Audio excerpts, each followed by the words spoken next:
How to find deleted friends on Snapchat. Hello everyone, I am Bishaka and welcome to our channel. Now let's get right into the tutorial. Firstly, go ahead and open the Snapchat application on your device and then make sure that you are signed in. Now, tap on the chats option from the bottom tab and then tap on the add friend icon in the yellow color on top right of your screen. Here, tap on the three dots on the top right of your screen again and you will see the option for friend requests I have ignored. Tap on the friend requests I have ignored option you see there, and in this particular tab you will be able to see all the Snapchatters whose friend request you have ignored.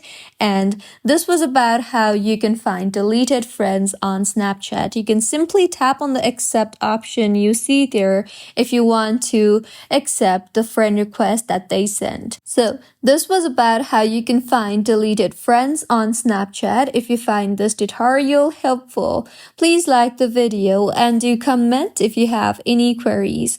Also, do subscribe to our channel for more helpful tutorials like this. See you on the next one.